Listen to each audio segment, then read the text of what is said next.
Bonjour Kelly. Bonjour. Merci d'avoir accepté mon interview. Je suis ravi de pouvoir te rencontrer pour échanger sur ta carrière dans le doublage.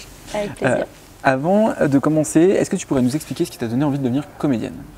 Alors, j'ai commencé très jeune. J'ai commencé à l'âge de 5 ans par tourner dans La Crise avec Colline Serrault. Ensuite, le doublage est venu à 6 ans et le chant pareil. Et en fait, ce qui m'a donné vraiment l'envie de faire ce métier, c'est mon frère et ma sœur qui sont les aînés. Et on a 10 ans, voilà, j'ai 10 ans avec Tony et voilà, j'avais 14 ans avec Sarah. Et en fait, je les voyais faire ce métier, jouer au théâtre, apprendre leurs textes. Et quand j'étais toute petite, j'essayais en fait d'apprendre, de connaître leurs textes avant eux. Voilà. Très bien. Donc voilà, donc c'est vraiment, moi je les regardais et tout, et j'avais envie de faire pareil. Et du coup, à quel moment le doublage est arrivé dans ta carrière? À 6 ans. À 6 ans, du coup. Et comment ça s'est fait? Alors, comment ça s'est fait? C'est ma sœur qui était sur un projet, sur un film, cinéma. Et en fait, les clients voulaient des vrais enfants pour les rôles principaux.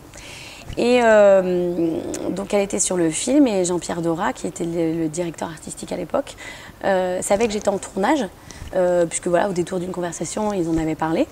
Et lui dit, mais tiens, il me faut des vrais enfants. Est-ce que ta petite sœur accepterait de passer les essais sur le rôle principal?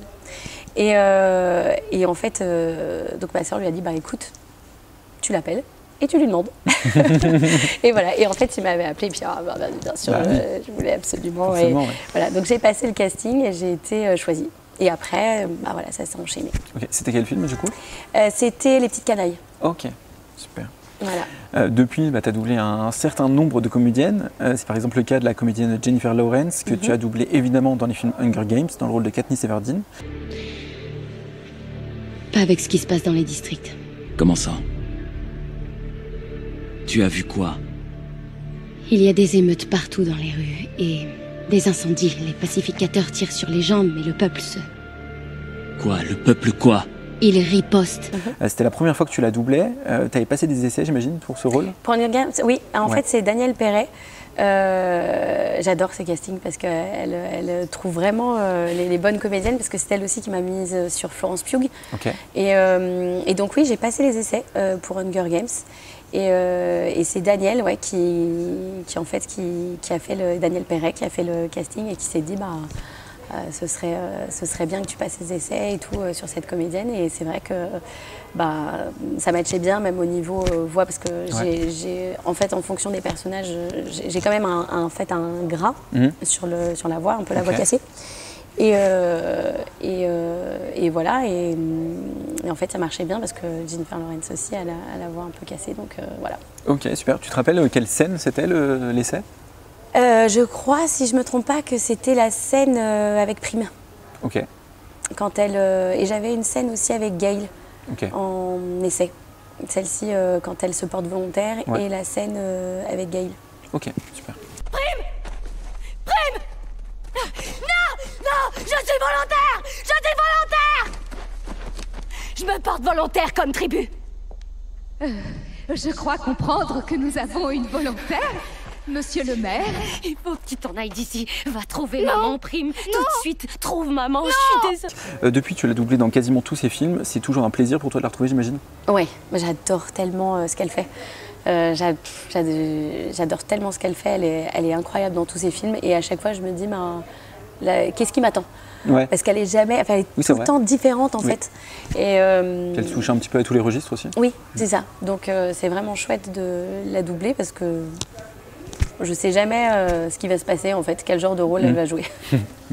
Et du coup, parmi tous les doublages que tu as fait avec elle, c'est lequel le film que tu as préféré doubler? Ou préféré regarder? Hunger Games, forcément, et Passengers. J'ai adoré Passengers. C'est vrai qu'il est super. Émigré, quitter la Terre. Vous avez droit à une interview. Une quoi? Vous êtes le premier naufragé de l'hibernation dans les annales des voyages spatiaux. Il y a matière pour une histoire. À qui vous la raconterez? À la postérité. Alors? Pourquoi vous êtes parti de la Terre? Tu doubles également régulièrement l'actrice Sophie Turner, notamment dans la série Game of Thrones, dans le rôle de Sansa Stark. Est-ce que tu t'es tout de suite sentie à l'aise sur cette actrice et sur cette série? Alors, elle avait très peu de choses au début. Après, il y a carrément, je crois, une saison où je ne suis pas intervenue, parce qu'on la voyait à l'image, mais elle parlait pas. Elle parlait jamais? D'accord. Donc, voilà. Et en fait, au début, je ne pensais pas qu'elle évoluerait comme ça. Donc c'est plutôt bien fait, parce qu'au début, elle était très... on avait un peu envie de la secouer, quoi. Voilà. Et après, j'ai vraiment préféré ben, je ne veux pas spoiler, donc voilà. Mais en tout cas, les dernières saisons, j'ai préféré les dernières saisons. Mais je veux pas spoiler, donc... Ça marche. Que va-t-il se passer quand ce sera fini? Quand les marcheurs blancs seront vaincus, qu'on aura tué Cersei, que se passera-t-il? Je monterai sur le trône de fer. Oui, pour ce qui est du Nord. Il nous a été volé. Autre registre complet par rapport à Game of Thrones, dans la série Glee. Tu doublais l'actrice Léa Mitchell dans le rôle de Rachel Berry. Tu l'as ensuite retrouvée dans Scream Queens. Il y a énormément de scènes très drôles dans Glee, mais aussi des scènes d'émotion. Est-ce qu'il y a une scène en particulier qui t'aurait plus marqué qu'une autre? Marqué, non. Je trouve que c'est vraiment son interprétation vraiment au fil des épisodes. Et puis elle est quand même... parce qu'au début, elle était un peu énervante, en fait.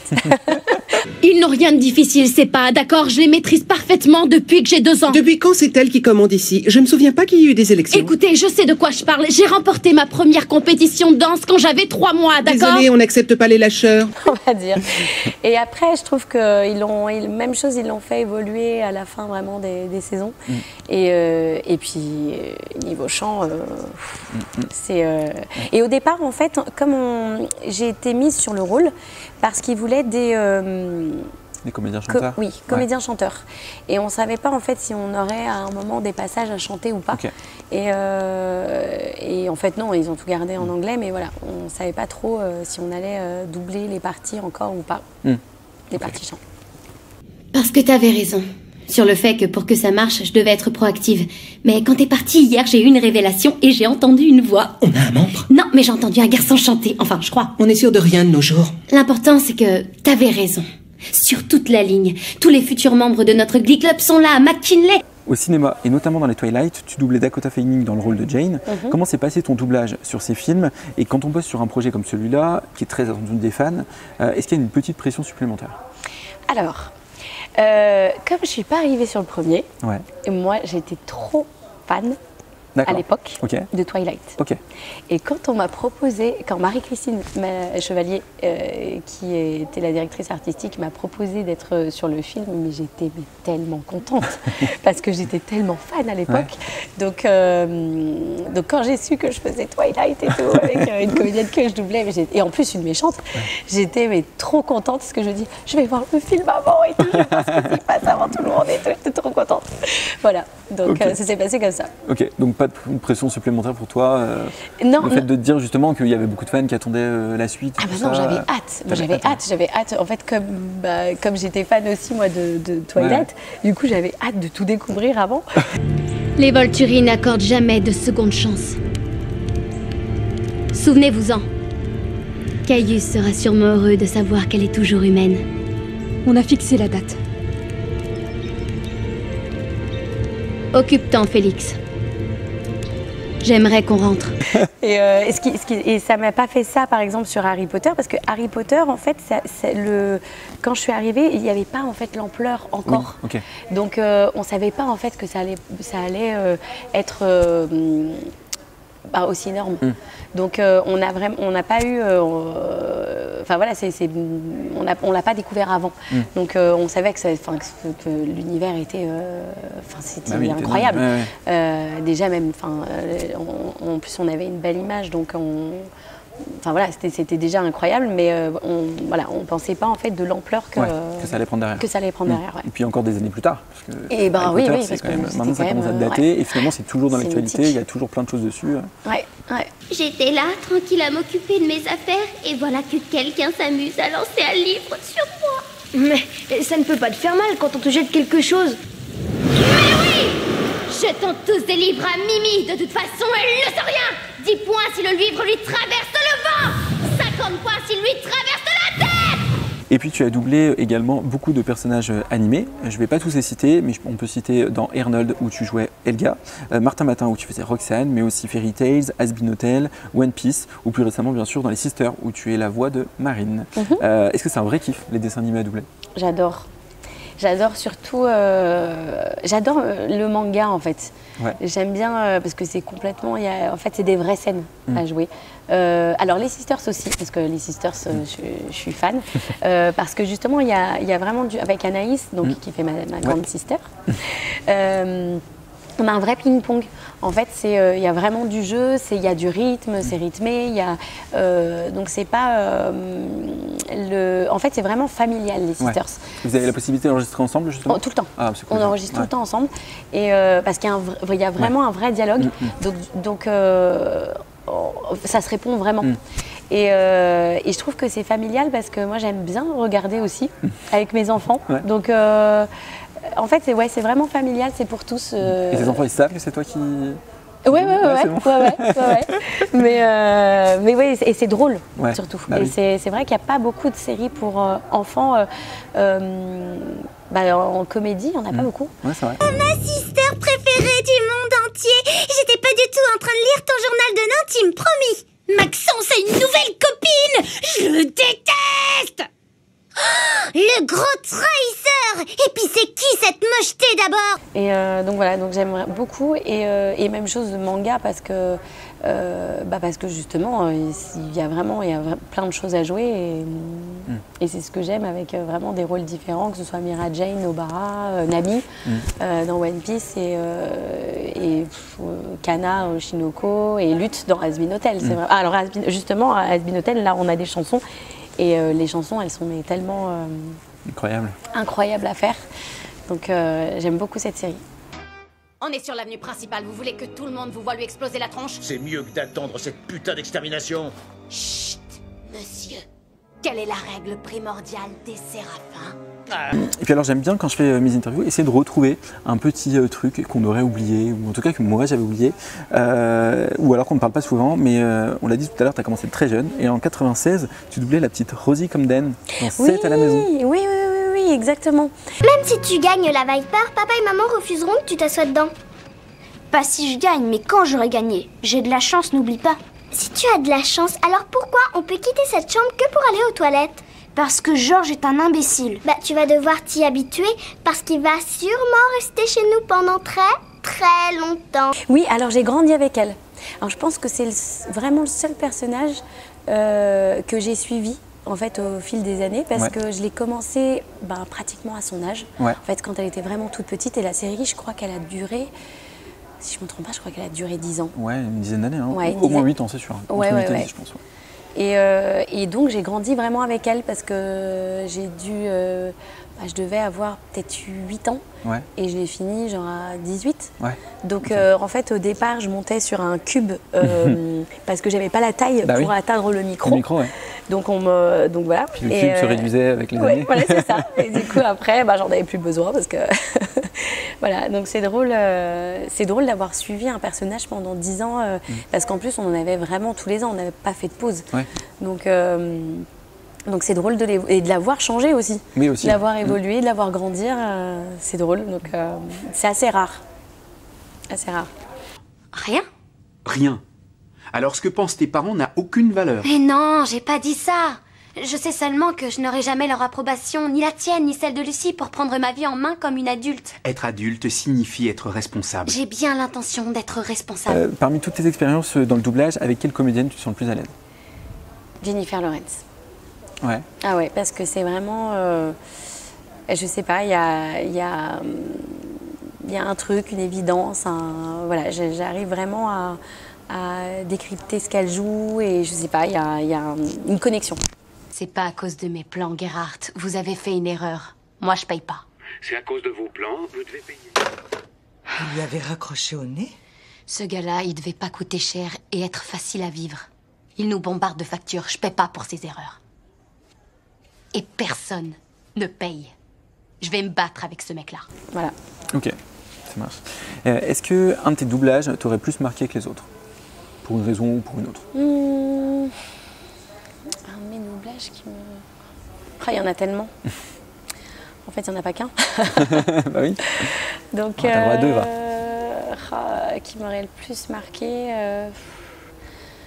Je pense que... Et Arnold, on a eu tellement de fou rire, parce que j'étais enfant. Ouais. Et c'était que des enfants, en fait. Ouais. Et je pense que c'est peut-être celui-là, parce qu'on a tellement ri que... Bah voilà, je pense que ça doit... Ouais, je pensais à Arnold. Arnold, qu'est-ce qu'il est rasoir avec ses beaux discours. Ce n'est qu'un petit rêveur stupide, un vrai plat de nouilles. Toujours à essayer de faire voir aux autres le côté positif des choses et à faire ce qui est bien. Je le méprise. Et pourtant, je l'aime. À l'inverse, est-ce que tu t'es déjà retrouvé face à un doublage plus difficile que ce que tu avais déjà fait ou plus difficile que les autres? Alors, il y a certains doublages quand on n'a pas, qui sont pas forcément en anglais, du coup, qui sont en version soit japonaise ou ou autre. Et moi, j'ai déjà fait un doublage, mais c'était du brésilien. Okay. Et là, c'est pas facile, en fait, à doubler parce que la fin, surtout, c'est des trucs. Donc, au niveau de la synchro, pour réussir en fait à être dans l'image. Et c'est pas facile en fait. Okay. Et souvent ils ralentissent en fait à la fin. Et nous c'est pas très, c'est pas ce qu'on fait en français. Donc ils ont un débit aussi qui n'est pas le même. Donc c'est pas facile en fait de rentrer dans le personnage. Okay. C'est vraiment, ça nous demande un peu plus de, voilà, c'est pas facile. Et en version japonaise, même chose, il y a parfois certaines fois, on ne peut pas forcément le jouer comme eux parce que ça ferait bizarre en fait en français. Donc on essaie de mettre la même intensité, parfois un peu moins parce que sinon pour nous ça serait un peu... Ça serait trop exagéré quoi. Voilà, exactement. L'amicale contre Kyoto, c'est quoi ce délire? De quoi il veut parler? C'est une compétition qui est organisée avec l'école jumelle de Kyoto. Sauf qu'aux dernières nouvelles, c'est réservé aux premières et aux terminales. Et ça consiste en quoi exactement, ce tournoi? On joue à Smash Bros? Je suis presque imbattable sur la Wii. Merci beaucoup, Kelly, de m'avoir accordé cette interview. Je suis ravi d'avoir pu échanger avec toi sur une partie de ta carrière dans le doublage. Que nous dirait Katniss Everdeen pour terminer cette interview? Puisse le sort vous être favorable. Veux-tu, au grand arbre me trouver, là où ils ont lynché leurs femmes meurtriers? Des choses étranges s'y sont vues, moi j'aurais aimé à minuit te voir à l'arbre du pendu.